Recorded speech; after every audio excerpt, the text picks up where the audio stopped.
Hello, readers of Every Word, and welcome to Every Word 365. I'm your host, Christina Munoz-Madsen. Today we're reading 2 Chronicles 26 through 28.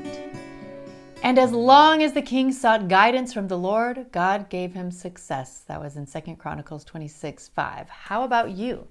Do you always seek guidance from the Lord before saying, doing, or thinking something? Maybe our success rate would fare better if we all did, right? I so enjoyed reading this on King Uzziah from Got Questions, so I'm including a link, and this is an excerpt from that link. King Uzziah in the Bible is shown as a wonderfully intelligent and innovative king under whom the state of Judah prospered. Unfortunately, King Uzziah's fame and strength led him to become proud, and this led to his downfall. How often do we hear that? Pride comes before the fall. He committed an unfaithful act by entering the temple of God to burn incense on the altar. Burning incense on the altar was something only the priests could do. By attempting to do this himself, Uzziah was basically saying he was above following the law. It was not a humble thing to do. 80 courageous priests led by Azariah tried to stop the king. It is not right for you, Uzziah, to burn incense to the Lord. That is for the priests, the descendants of Aaron, who have been consecrated to burn incense. Leave the sanctuary, for you have been unfaithful, and you will not be honored by the Lord God. Uzziah became angry with the priests who dared confront him. But while he was raging at the priests in their presence before the incense altar in the Lord's temple, leprosy broke out on his forehead. Uzziah ran from the temple in fear because God had struck him. From that day to the day of his death, King Uzziah was a leper. He lived at a separate palace and was not allowed to enter the temple of the Lord.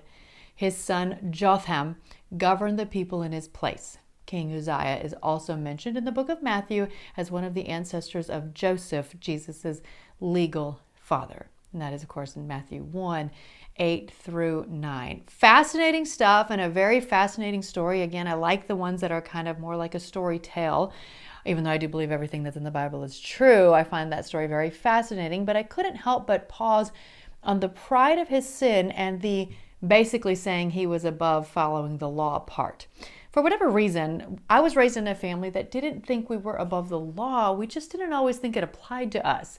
Like not buying tickets to concerts because we could sneak in, or taking a different drop-off route than what the school or camp designated because we didn't have time, or other such examples. It wasn't done in a mean spirit, more of an oblivious one. But if you think about it, the sin of pride is really at the root of all people who do that. We so often think that we don't have to follow rules, but wish that everyone else followed them, don't we? It is now very important to my husband and I that we teach our daughters to follow all the rules, even the small ones, because it's the right thing to do and to be respectful to others around you. Besides, everyone must submit to governing authorities, for all authority comes from God, and those in positions of authority have been placed there by God. That's Romans 13:1. So I went to the New Testament to tie in a little bit about what we're learning here, but no one is really above the law. And when I say the law, we don't have the same law that we had in the Old Testament, but we still have laws today.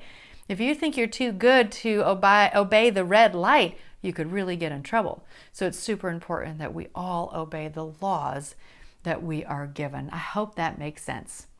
Tomorrow, you get a day off or a day to catch up. You can go through some of the paperclip parts. Maybe you read an extra page or 2 pages or chapter, whatever it is that you want to do if you want to try to get caught up. Then it's 2 Chronicles 29 through 32. Happy reading!